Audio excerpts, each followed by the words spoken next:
Petugas yayasan pun menelepon kami. Petugas itu bilang jika pagi ini pemilik yayasan akan berkunjung. Mendengar kabar baik itu, aku dan Mas Bram bersiap-siap untuk pergi. Namun terlebih dahulu, Mas Bram akan ke kantor sebentar. Sayang, lebih baik Mas saja yang pergi ke yayasan. Percayakan sama Mas. Insya Allah Mas akan urus semuanya. Penyakit tersebut sangat mudah menular sayang. Ditambah lagi kamu sedang berbadan dua, ucap Mas Bram merasa khawatir. Baiklah Mas, ucapku manut. Kamu memang istri yang patuh dan susah diatur. Terima kasih sayang, telah mendengar kata-kata Mas tanpa debat, ucap Mas Bram mencium keningku. Nah, nanti setelah sampai yayasan, kabari Riana ya Mas, ucapku. Tentu sayang, ucap Mas Bram tersenyum. Setelah kepergian Mas Bram, air mata aku pun membereskan kamarku yang sedikit berantakan. Karena tadi sebelum berangkat bekerja, Mas Bram selalu meminta jatah. Sekitar pukul 10 pagi, Mas Bram pun menghubungiku. Jika Mas Bram sudah bertemu dengan pemilik yayasan, Mbak Rahmi pun diizinkan untuk dirawat di rumah sakit, karena kami sebagai keluarga sudah bisa menyanggupi untuk pengobatan Mbak Rahmi. Sekitar pukul 2 siang, Mas Bram menghubungiku lagi, jika Mbak Rahmi sudah berada di rumah sakit di Bogor. Dengan sabar, aku menantikan kepulangan suamiku. Setelah mengantarkan Mbak Rahmi ke rumah sakit, Mas Bram kembali lagi ke kantornya. Aku bisa bayangkan betapa lelahnya suamiku ketika pulang nanti ke rumah. Aku begitu lega karena Mbak Rahmi sudah berada di Bogor meskipun saat ini sedang dirawat di rumah sakit. Setidaknya Mbak Rahmi dekat dengan kami, para saudaranya, terlebih dengan ibu. Dan hal itu memudahkan bagi kami untuk menjenguk Mbak Rahmi. Pukul 5 sore, suamiku pun pulang dari kantor. Dari balik jendela kaca ruang tamu, kulihat wajah letih suamiku. Sayang, maafkan Riana yang telah merepotkan Mas, ucapku mencium tangan Mas Bram dengan khidmat. Sebutan sayang itu menghilangkan lelahnya Mas bekerja, ucap Mas Bram tersenyum sembari mengecup keningku. Seperti biasa, aku sudah menyediakan semua air mandi hangat dengan rempah menghilang linoh, agar Mas Bram rileks dan badannya bugar. Usai mandi, Mas Bram pun menyuruhku duduk di pangkuannya, yang tubuhnya masih berbalut handuk. Biar Riana yang masangin bajunya Mas, tawarku bangkit dari pangkuan Mas Bram. Boleh, ucap Mas Bram tenang. Usai memasang baju Mas Bram, aku pun berhenti saat ingin memasukkan celana Mas Bram. Mas, manja banget sih kalau celananya dimasukin sendiri, ucapku beralasan karena malu.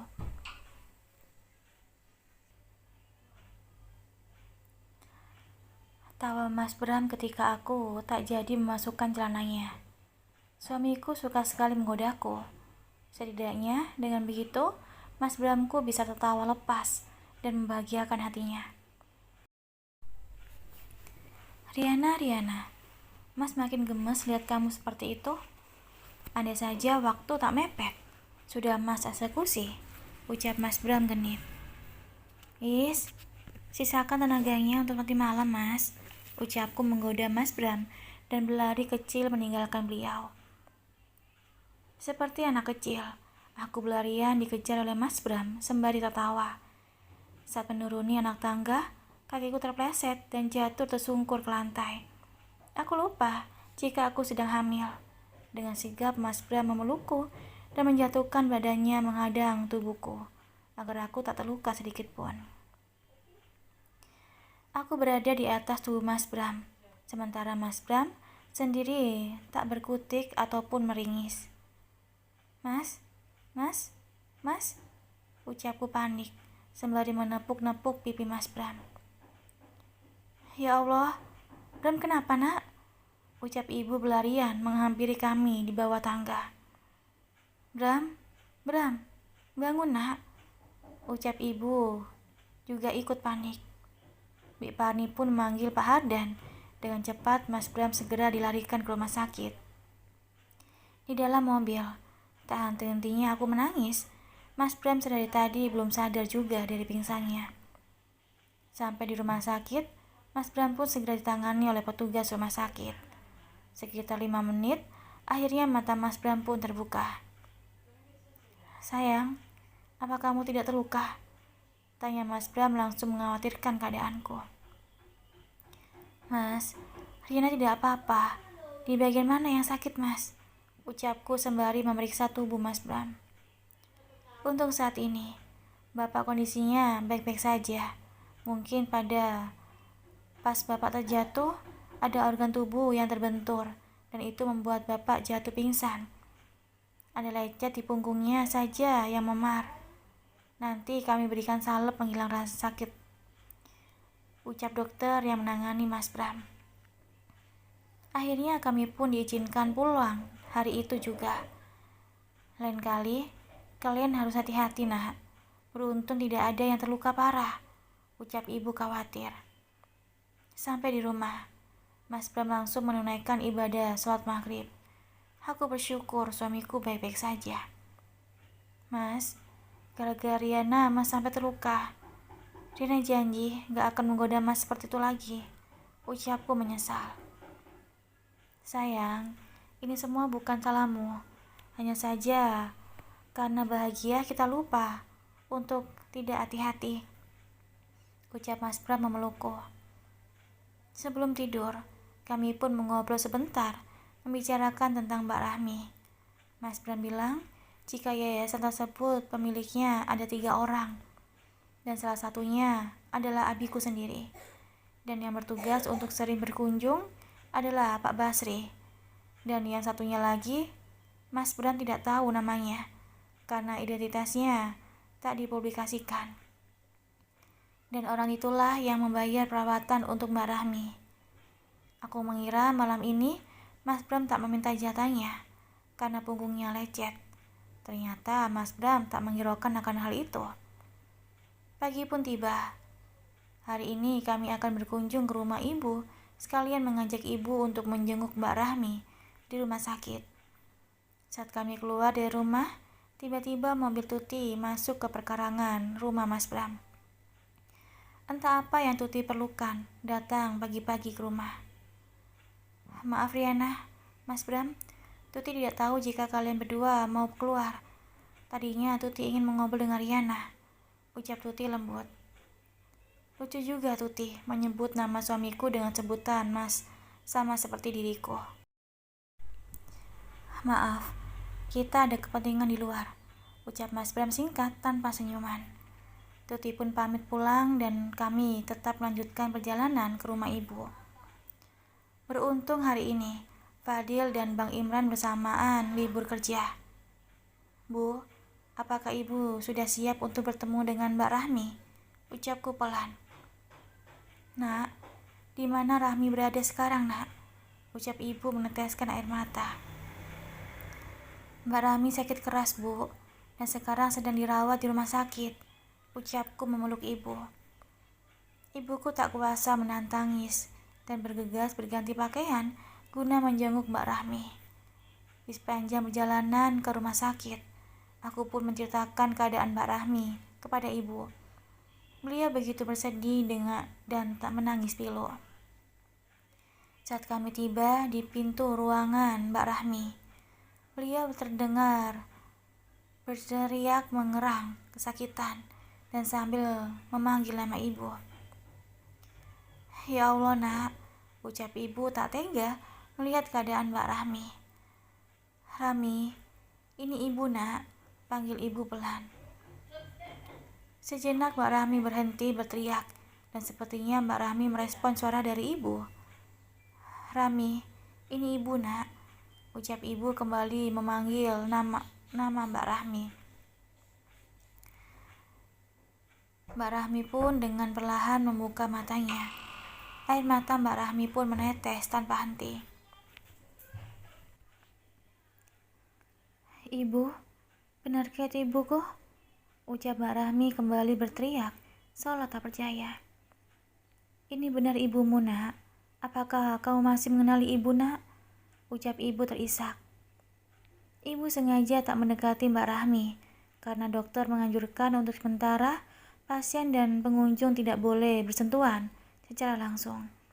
Karena penyakit hepatitis yang akut sangat mudah menular melalui keringat.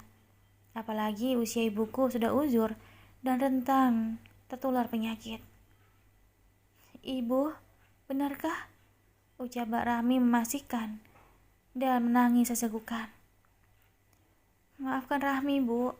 Maafkan Rahmi," ucap Mbak Rahmi menangis. "Ibu selalu maafkanmu, nak. Ibu sudah ada di sampingmu. Istirahatlah, nak, supaya kamu cepat sembuh," ucap ibu, agar Mbak Rahmi tak lagi berteriak. "Ingat, nak, tidak ada penyakit yang tidak bisa disembuhkan. Mohon sama Allah dan ganti suara tangismu dengan istighfar pada Allah," ucap ibu terisak. Ibuku ingin sekali merangkul dan memeluk Mbak Rahmi. Namun, dokter dan petugas rumah sakit melarang untuk itu. "Apakah ibu memaafkan Rahmi?" ucap Mbak Rahmi masih ragu. "Nak, tak ada alasan ibu untuk tidak memaafkanmu. Kamu anak ibu, Rahmi. Anak pertama yang ibu menantikan waktu ibu hamil. Bapakmu dulu sangat bahagia dengan kehadiranmu ketika kamu lahir ke dunia. Begitu juga dengan ibu. Ibu ingin kembali memelukmu seperti dulu. Cepatlah sembuh, nak," ucap ibu terisak. "Bu, apakah Bapak mau menggenggam tangan Rahmi jika Rahmi mengikuti beliau nantinya?" ucap Mbak Rahmi setengah sadar. "Rahmi, cepatlah sembuh, nak," ucap ibu. Mbak Rahmi pun terlelap karena pengaruh obat yang mulai bereaksi. Saat Mbak Rahmi tertidur, kami pun keluar dari ruangan Mbak Rahmi. Ibu begitu sedih menyaksikan keadaan Mbak Rahmi, Mbak mayat hidup. Mbak Rahmi begitu sangat menderita dengan penyakitnya. Kami pun memutuskan untuk pulang, dan esok pagi kami akan bertemu lagi dengan Mbak Rahmi. Saat kami masuk ke dalam mobil, terlihat Fikri, suaminya Mbak Sally, menggandeng seorang perempuan. Sepertinya wanita itu sedang hamil dan akan memeriksakan kandungannya. Mungkinkah Mbak Sally telah bercerai dari suaminya dan Fikri sudah mempunyai istri lagi? Entahlah, karena urusan mereka bukanlah urusanku lagi. Namun aku sangat kasihan sekali dengan keponakanku Fiona. Sampai di rumah, perutku tiba-tiba kram. "Sayang, kamu kenapa? Perut kamu sakit?" tanya Mas Bram melihatku memegangi perut. Belum sempat ku jawab, Mas Bram lalu menggendongku untuk membawaku ke rumah sakit.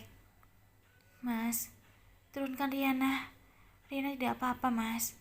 Sekarang perut Riana sudah tidak sakit lagi," ucapku. "Benarkah?" tanya Mas Bram menatap kedua bola mataku. Aku mengangguk pelan. "Baiklah sayang, untuk kali ini Mas percaya. Jangan pernah simpan rasa sakitmu pada Mas," ucap Mas Bram membawaku lagi masuk dalam kamar. "Alhamdulillah, betapa beruntungnya Riana memiliki Mas," ucapku kagum. "Dan alhamdulillah, Mas juga beruntung memilikimu, sayang," ucap Mas Bram tulus.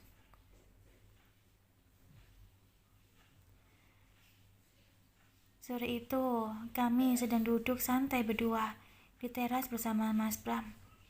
Tiba-tiba, Tuti selalu saja muncul tak tepat waktu dan menjadi pengganggu kami. Kami dengan fashion yang sama. Jika ia datang ke rumahku, selalu berpakaian sopan dan tertutup. "Maaf lagi mengganggu, boleh gabung?" izin Tuti. Belum sempat kami mengobrol, tiba-tiba mobil Bang Bagas pun masuk ke pekarangan. Terlihat Bi Ina dan Pak Yakub pun ikut datang. Dengan sumringah, aku pun menyambut kedatangan abangku. Aku memeluk Bang Bagas karena rindu. Sementara itu, wajah Tuti begitu heran melihat kami begitu akrab. Bina, Bagas, sapa Tuti, akrab. Wah, nggak nyangka ya, kita ketemu di sini, Gas, ucap Tuti. Bang Bagas hanya tersenyum ramah dan tidak menanggapi Tuti seperti dulu lagi. Meski saat ini, fashion Tuti terlihat berbeda. Maaf Tuti, semenjak di dalam penjara, aku begitu tersiksa. Meski kedua orang tuaku mampu membeli hukum, tetap saja aku masuk ke dalam jeruji besi. Hukuman 1 tahun lebih terasa seabad bagiku. Kuakui, backingan Riana benar-benar hebat. Hingga sampai saat ini aku masih menyimpan dendam padanya. Hari pertama aku keluar dari penjara adalah untuk beristirahat. Dan dalam 2 minggu, aku sibuk untuk perawatan. Karena selama di penjara, kulitku sangat kusam akibat tak terawat. Setelah tubuh dan wajahku kembali cantik seperti semula, aku pun mendatangi rumah Rehan kekasihku. Aku datang jauh-jauh dari Bogor ke Jakarta hanya untuk bertemu dengannya. Namun sampai di rumahnya Rehan, hanya kekecewaan yang aku dapatkan. Rehan tak seperti dulu lagi. Ia sangat berubah dan berusaha untuk menghindariku. Re, aku kangen sekali sama kamu. Mengapa kamu hanya sekali saja datang mengunjungiku ke lapas? Tanya aku ingin tahu alasannya. Rehan tetap saja diam, membisu dan menatapku jijik. Maaf Tuti, aku menyesal telah tertarik padamu. Bahkan aku menyesali diriku sendiri pernah jatuh cinta padamu, ucap Rehan dingin. Maksud kamu apa, Re? Tanya aku tak mengerti. Yang ku tahu Rehan dulunya sangat mencintaiku. Ia selalu menerimaku apa adanya. Bahkan saat mengunjungiku di penjara pun ia tak keberatan. Tapi mengapa begitu cepat ia berubah? Aku tahu dan paham deh, jika hubungan kita yang terpisah membuatmu merasa bosan. Bagaimana jika sekarang kita habiskan waktu bersama lagi seperti dulu? Ucapku mencoba merayu Rehan. Tuti, apakah kamu tidak paham maksudku yang barusan?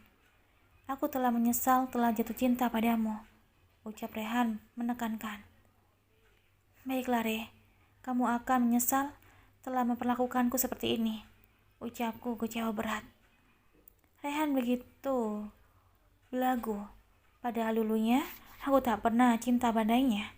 Jika bukan karena Bagas, aku tak akan mau mendekatinya dan sampai melakukan hal intim dengannya.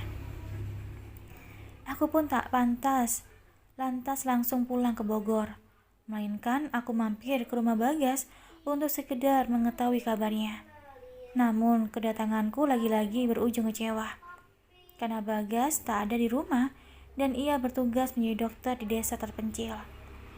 Dengan kehampaan, akhirnya aku memutuskan mampir ke sebuah klub malam di Jakarta untuk meneguk minuman beralkohol. Aku pun sampai mabuk dan pada saat sadar, aku sudah berada di dalam kamarku. Rupanya, aku dibawa oleh Mas Fikri, suaminya Mbak Sherly, pulang ke Bogor. Kemungkinan nomor Mas Fikri yang dihubungi oleh pihak klub malam. Saat aku tersadar dari tidurku, ku dengar pertengkaran Mbak Sherly dan Mas Fikri. Mbak Sherly sampai berteriak kesakitan, dan keadaan kepala masih puyeng. Kupaksakan langkahku yang masih sempoyongan untuk melihat Mbak Sherly. Berhenti Mas Fikri, teriakku saat melihat Mbak Sherly dihajar oleh suaminya. Entah apa masalah mereka, sehingga Mas Fikri sampai bermain kasar seperti itu. Mas Fikri langsung meninggalkan Mbak Sherly yang dalam keadaan babak belur. Mbak Sherly menangis sejadi-jadinya karena merasa tersakiti. Aku pun membawa Mbak Sherly ke rumah sakit agar luka lebam di wajahnya segera diobati. Mbak Sherly begitu ketakutan saat aku ingin melaporkan kekerasan yang dilakukan oleh Mas Fikri ke polisi. Entah apa yang membuat Mbak Sherly mencegahku untuk melaporkan suaminya. Mbak, memangnya kenapa jika Tuti melaporkan Mas Fikri ke polisi? Tanyaku. Mbak masih cinta dan sayang padanya, Dek, ucap Mbak Sally. Aku tahu, Mbak Sally tidak pernah mencintai Mas Fikri, dan aku yakin pasti ada sesuatu hal yang disembunyikan oleh Mbak Sally. Apa Mbak diancam oleh Mas Fikri? Tanyaku mengintimidasi Mbak Sally. Jangan bertanya lagi, Tuti. Pokoknya, aku tak mau melaporkan suamiku, ucap Mbak Sally tumben sekali, tertutup padaku. Biasanya Mbak Sally terbuka denganku, tanpa ada rahasia. Pagi itu, aku menemani Fiona bermain ke halaman taman depan rumah. Keponakanku hanya tinggal ia satu-satunya. Aku begitu rindu dengan Reza, yang telah meninggalkanku untuk selama-lamanya. Saat Fiona berteriak memanggil nama Riana, aku begitu terkejut dan mengangkat kepalaku. Dan aku semakin terkejut lagi bahwa Riana sudah menikah dengan lelaki yang pernah aku kagumi dan kucintai dalam diam saat aku duduk di bangku SMP. Mas Bram, itulah nama laki-laki yang pertama kalinya hati ini merasakan jatuh cinta. Aku sering melihat Mas Bram saat datang mengapel ke rumah, saat ia berpacaran dengan Mbak Sally. Walaupun aku masih kecil, namun kala itu aku sudah ditumbuhi benih-benih cinta. Kepolosanku membuat cintaku terpendam sampai saat ini. Pada saat aku masuk ke fakultas kedokteran, untuk yang kedua kalinya, aku merasakan jatuh cinta pada Bagas. Sikap Bagas yang cuek dan dingin seperti Mas Bram membuatku tertantang untuk memilikinya. Lagi-lagi Riana lah yang menjadi penghalangku. Aku bertekad untuk membalaskan dendamku pada Diana, termasuk aku ingin menjauhkan dirinya dari suaminya yang pernah aku cintai dulu. Jika dulu aku mengalah karena Mbak Sally, tapi kali ini tidak termasuk bagi Riana. Aku begitu iri dan emosi saat Riana terlihat mesra dengan suaminya yang tampan dan tajir. Maaf Riana, jika aku mengganggu waktumu, ucapku pada Riana, yang wanita biasa telah menjadi nyonya besar. Riana yang masih bego pun menyambutku dengan tangan terbuka dan ramah. Bukan hanya itu, Riana juga tak keberatan jika aku menjadi temannya. Sebisa mungkin, aku untuk mengakrabkan diri padanya. Dan tanpa aku duga, Bagas dan Biina juga mendatangi rumah Riana. Walau aku dicuekin oleh Bagas, tak masalah bagiku, karena sekarang ini aku lebih fokus untuk menghancurkan Riana. Aku pun ikut bergabung dengan mereka semua. Biina, mantan pembantu di rumah Mbak Sally, terlihat juga begitu acuh dan angkuh. Ini saatnya aku masuk untuk membuat kegaduhan di dalam rumah tangga Riana. Gas, kamu ingat gak dulu saat kamu jatuh cinta pada Riana? Lucu ya Gas kali itu? Ucapku memancing respon Mas Bram. Aku ingin Mas Bram cemburu pada Bagas. Semuanya terdiam. Dan pasti saat ini semua sedang bertanya-tanya jika Bagas dulunya pernah memendam cinta dengan Riana. Kulihat wajah Biina menatapku dengan tajam dan tak suka. Tapi sayang ya Gas, Mas yang mendapatkannya, ucap Mas Bram malah memeluk Riana di depanku. Nanti abang balas loh dek, ucap Bagas menyebut Riana dengan sebutan adik. Adik? Ucapku heran. Tuti, bagaimana bisa aku jatuh cinta dengan adikku sendiri? Ucap Bagas santai. Maksudnya? Tanyaku gagap. Bagas adalah abangnya Riana, dan Bagas adalah keponakanku, Nona Tuti, timpal Biina. Apa? Ucapku sangat terkejut. Saat ini aku lebih memilih terdiam. Barusan aku telah mempermalukan diriku sendiri, dan aku juga dibuat bingung oleh semuanya. Bagaimana bisa? Biina dan Riana adalah satu keluarga. Sepertinya aku harus mencari tahu semua tentang Riana sebelum bertindak. Aku pun pamit pulang karena merasa diriku seperti diasingkan dan tak dihiraukan. Sampai di rumah, kudapati Mbak Sally sedang menangis lagi. Mbak Sally kenapa lagi? Tanyaku. Mbak diduakan oleh Fikri dek. Parahnya lagi, Fikri sudah beristri lagi, dan saat ini istrinya sedang hamil. Ucap Mbak Sally semakin terisak. Tinggalkan saja laki-laki seperti itu, Mbak. Terus selama ini Mas Fikri numpang hidup sama Mbak, ucapku enteng. Mbak gak bisa ninggalin Fikri, Dek. Jika Mbak mencoba menggugatnya, maka ia tak segan-segan membongkar rahasia Mbak, ucap Mbak Sally keceplosan. Oh, berarti benar dugaan Tuti. Jika Mas Fikri mengancam Mbak, memangnya kejahatan apa yang Mbak lakukan? Tanya aku ingin tahu. Kejahatan yang akan menghancurkan keluarga kita. Dan jika semua itu terbongkar, maka kita akan menjadi gembel. Jelas Mbak Sally. Aku terdiam dan tak ingin bertanya lagi. Membayangkan jadi gembel saja, rasanya aku tak sanggup. Tak ingin ambil pusing, aku pun masuk ke dalam kamar untuk mengistirahatkan tubuhku sejenak. Bayangan bahagia Riana dengan keluarganya membuatku bertambah benci. Keesokan harinya, aku mendatangi rumah Bu Jija bersama Fiona. Aku sengaja mengajak ponakanku karena tak tahu lokasi rumahnya Bu Riana. Nenek, Fiona kangen, ucap Fiona memeluk Bu Jija. Rumah Bu Jija lumayan mewah. Aku yakin Mas Bramlah yang membangun rumah ini.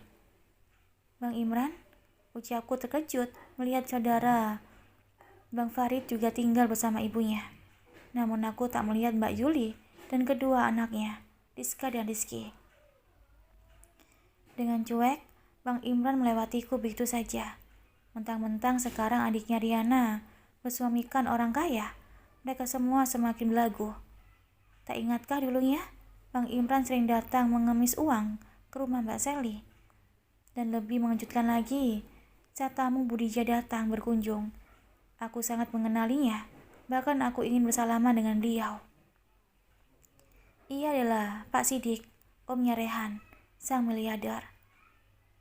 Bagaimana kabarnya Budija? Tanya Pak Sidik. Baik Sidik, ucap Budija. Kakek Sidik, apakah kakek akan mengunjungi Tante Riana juga? Tanya Fiona juga mengenal Pak Sidik. Iya sayang, kakek sangat rindu dengan putri kakek, ucap Pak Sidik. Aku begitu tercengang mendengar Pak Sidik menyebutkan Riana sebagai putrinya. Mungkinkah Riana adalah anak angkatnya Pak Sidik? Tapi bagaimana bisa semua itu terjadi? Saya sengaja mampir ke sini Bu Dija, Nak Imran, sekalian mau menjemput kalian semua, agar kita samaan pergi ke rumahnya Riana. Katanya Riana ada surprise yang akan diberitahukan untuk kita, ucap Pak Sidik berbinar. Fadil tinggal sebentar lagi pulang kuliah Om, ucap Bang Imran. Selama setahun lebih tak berjumpa, para keluarga Riana semuanya sudah hidup nyaman dan banyak perubahan. Padahal aku dari tadi bersama mereka, tak sedikit pun aku diperkenalkan kepada Pak Sidik. Om Sidik, sudah lama? Sapa Fadil memeluk Pak Sidik. Mereka semua terlihat begitu kompak. Tuti, sapa Fadil terkejut. Akhirnya ada juga yang sudi menegurku. Aku datang ke sini mengantarkan Fiona, Dil, ucapku so akrab. Oh, jadi ini baby sisternya Fiona? Tanya Pak Sidik yang membuatku emosiku memuncak. Maaf ya Pak, saya ini tantenya, bukan baby sisternya, ucapku judes. Oh, maaf, ucap Pak Sidik tersenyum ramah. Mereka pun bersiap-siap akan berangkat ke rumah Riana. Hanya Fiona saja yang diajak, namun aku tersisihkan dan terpaksa pulang sendiri ke rumah. Seumur hidupku, ini yang pertama kalinya aku tak dihargai oleh orang lain. Mereka semua mencapakanku bagaikan aku orang yang miskin, hina di dunia. Terima kasih udah dengerin audio di Eva Family. Jangan lupa like, komen, share, dan juga subscribe ya. Aku tunggu. Terima kasih.